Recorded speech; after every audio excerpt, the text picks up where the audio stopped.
on est vraiment entre nous. Hein. Je vais essayer d'être la plus franche possible et imaginable.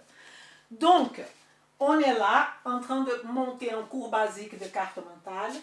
Et donc, j'ai essayé de faire ce cours en utilisant une carte mentale. Et là, vous allez me dire, oui, Elisa, mais votre carte mentale est complètement différente de celle-là. Tout à fait. Parce qu'au fur et à mesure qu'on va évoluer, vous allez oublier tout ça et vous allez créer vos propres cartes mentales. Mais comme on est dans un cours basique, j'ai commencé comme ça. On commence du commencement, ok? Donc, la première chose, c'est que cette carte mentale, c'est vraiment un outil de travail. Est-ce que ça sert à absolument tout? Évidemment que non, mais ça sert à beaucoup de choses. Je vais vous montrer tout de suite, dans 2 minutes. Donc, on peut faire à main. Okay? Moi, vous voyez bien, avec tout ce que je vous montre ici, je fais tout à la main. La capacité d'absorption du cerveau est beaucoup mieux quand on fait à la main. Mais on peut faire aussi avec des logiciels, okay? Des logiciels de carte mentale. Quel est l'avantage du logiciel? C'est qu'on peut mettre beaucoup plus de choses dans une carte mentale parce qu'on peut augmenter et diminuer. C'est pas ça que je fais. J'utilise zéro. Je vais vous montrer comment je fais. J'utilise zéro logiciel. J'utilise ma main. Je ne sais pas dessiner, vous savez très bien. Mais la question, c'est quels sont nos objectifs. Donc, c'est un outil à main. Cet outil, il faut absolument mettre des images. Ok? Des images. On sait qu'on a 5 intelligences. On avait déjà proposé pour mes élèves, on avait déjà proposé ça, c'est d'étudier les 7 intelligences. Je ne sais pas si vous connaissez de Howard Gardner. On a 7 intelligences. Intelligence musicale, intelligence émotionnelle, intelligence mathématique, spatiale, intelligence, elles sont 7. Mais ce que je voudrais vous dire, c'est que c'est très important aujourd'hui, ce n'est pas le jour des intelligences, ça c'est un autre sujet que je pouvais vous faire, mais c'est les cartes mentales. Et les cartes mentales, on a cet besoin d'images et de dessin vraiment, et d'écrire des mots. Et aussi j'ai mis son parce qu'on peut mettre, pour se rappeler de quelque chose, on peut mettre pouf, on peut mettre psiou. Hein? Si vous me connaissez, vous savez que je mets psiou. On peut mettre de onomatopée aussi, écrit comme psiou. C'est un exemple. Pouf, c'est un autre exemple. Poum, c'est un autre exemple. Ok? Cette idée de mind mapping, elle n'est pas à moi, vous savez très bien. Elle a été créée par Tony Buzan, qui est vivant. Hein? Il est le responsable pour la création de ce mind mapping première. Ok? Il y a même des concours. Okay? C'est un monsieur qui sait très bien vendre ses idées, très intelligent, et donc il y a un bouquin à lui, et dans tout ce que je vois des cartes mentales, la personne qui vous explique les cartes mentales vous invite à acheter son bouquin. Moi, je n'invite pas à acheter son bouquin, parce que si c'est pour que je fasse ici tout ce qu'il y a dans son bouquin, ben, vous achetez le bouquin, vous n'avez pas besoin de moi. Donc, mon idée, c'est de faire quelque chose de différent, de vous présenter une autre façon en respectant énormément Tony Buzan avec son mind mapping, parce que je suis en train d'utiliser le nom carte mentale qui lui appartient, ça c'est sûr. Ok? Lui, il a cette idée de radiant thinking, qui c'est l'idée, elle va radier. Ok? Donc, ce n'est pas comme un schéma qu'on a l'habitude de faire, qu'on écrit quelque chose, après on écrit une autre chose. Non, ce n'est pas linéaire. Ce sont des idées qui vont composer notre idée centrale. C'est pour ça que c'est une pensée qui va radier. C'est très intéressant. Alors, à quoi ça sert? Bon, ça sert à développer la créativité. Pour qu'on comprenne les choses, et comprendre les choses, c'est un point. Après, il faut retenir cette chose, ce qu'on a compris. Ce n'est pas tout simplement parce qu'on a compris qu'on le retient. On est d'accord. Donc, ça va aider, la créativité va nous aider à retenir notre compréhension. Elle va nous aider à comprendre aussi la carte mentale. elle va nous aider à mémoriser. Ok? Ce sont des techniques de mémorisation qui existent. Il y a aussi ça c'est génial, la organisation des idées. Je vais vous montrer des exemples pratiques en train de vous montrer comment je fais. Association et intégration d'idées. C'est ça que je vous ai parlé de la racine. Parce que la racine, si je vais parler d'un sujet, il y a d'autres sujets qui sont liés. Et il va falloir voir cette grande arbre. Et après, dans la forêt, l'arbre est dans la forêt. Et la forêt est dans la planète. Et ça veut dire qu'on a un sujet. Ce sujet est lié à un autre sujet plus grand. Vous savez ça. Qui est lié à un autre sujet plus grand. Jusqu'à la santé ou à la physiopathologie ou à la pathologie de quelque chose. Donc, c'est ce lien qui est compliqué. C'est faire ce lien, de se rappeler que vous aviez cette information là et que vous pouvez l'utiliser maintenant. Et c'est ça que c'est la beauté. La beauté d'étudier quelque chose, c'est ça. Donc, c'était association et intégration d'idées. Ça sert aussi, que les gens ne parlent pas beaucoup, pour voir les incohérences de notre étude, de notre façon d'apprendre. Parce que si je mets ici cours basique des cartes mentales, je vais parler de l'introduction, je vais parler de comment développer une idée centrale, je vais parler de mots-clés, des images, des structures, des ramifications et tout ça. Donc, dans un premier temps, je vais mettre tout ça dans un papier comme ça. Je ne vais pas commencer à construire les choses comme ça. Aujourd'hui, je suis capable déjà de faire ça. Mais pour vous qui êtes en train de... C'est un brainstorming. Vous mettez tout ce que vous voulez. Et après, vous commencez à organiser. Et là, vous allez, quand vous allez organiser dans le premier cours, vous allez voir qu'il y a des incohérences. Il y a aussi, c'est très bien, quand vous allez par exemple écouter une vidéo, au fur et à mesure que je parle, vous pouvez faire ça et peut-être vous allez trouver des incohérences dans mon discours. Parce que déjà, je suis en train de parler comme ça, il y aura toujours des incohérences, c'est normal. Ok? Et il y a une autre chose que je voudrais dire par rapport à cette organisation associée, à quoi ça sert, pardon, c'est que je ne suis pas là pour vous imposer une technique, pour vous imposer un outil. Ce n'est pas du tout l'idée. L'idée, c'est de vous aider. Aider les gens à apprendre plus rapidement et à apprendre plus facilement. Parce qu'au fur et à mesure des années, je ne sais pas votre âge, mais je sais la mienne.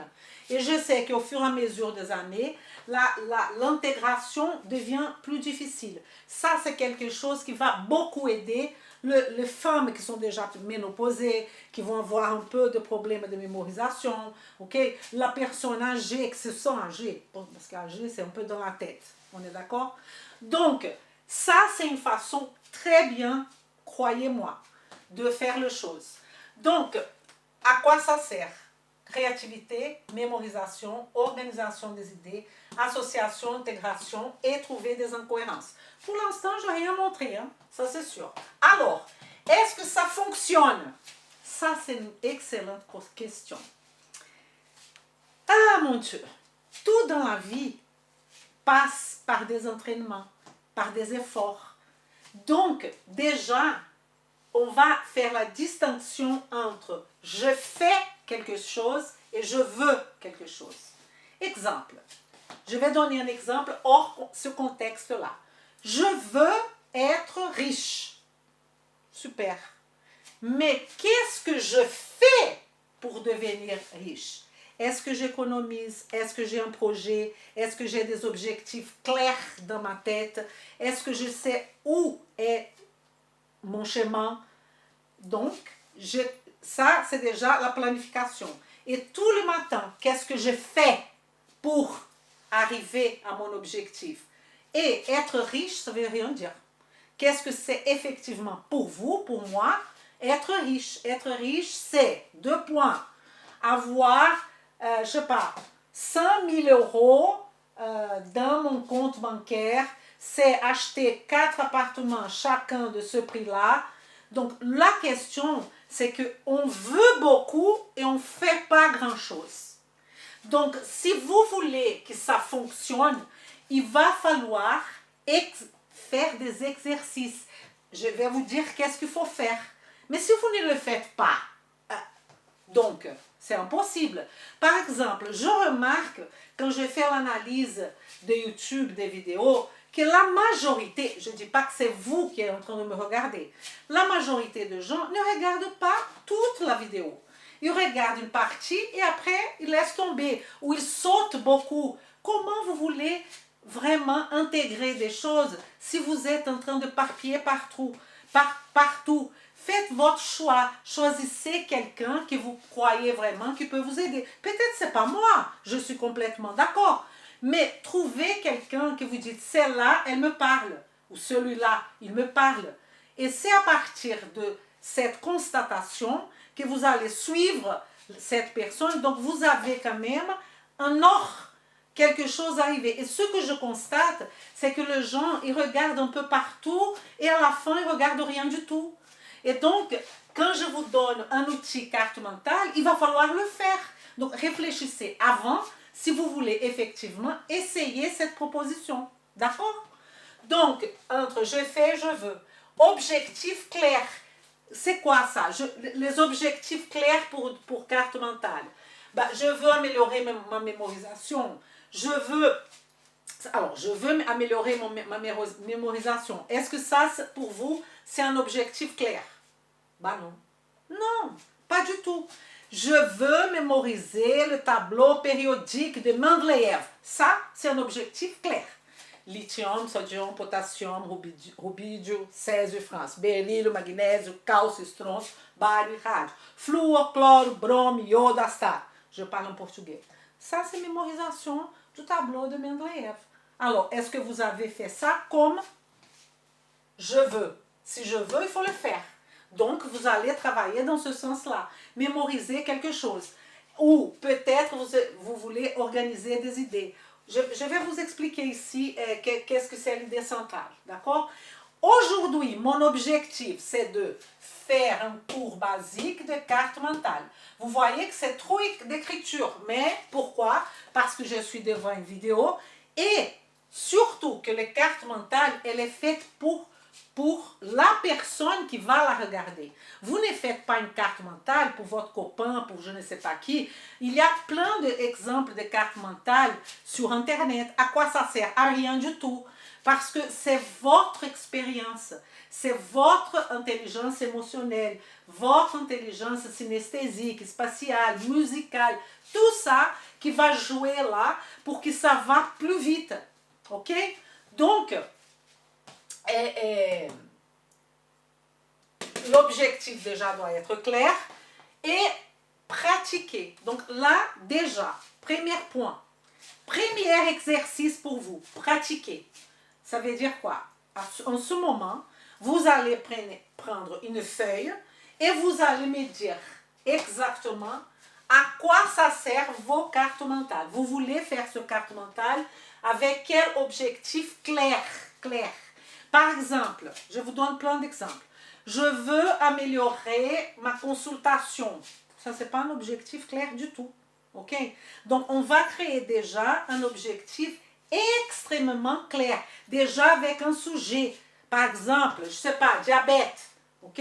Donc, je veux comprendre le diabète et savoir utiliser le diabète avec mes patients en train de leur donner des médicaments. Je ne sais pas.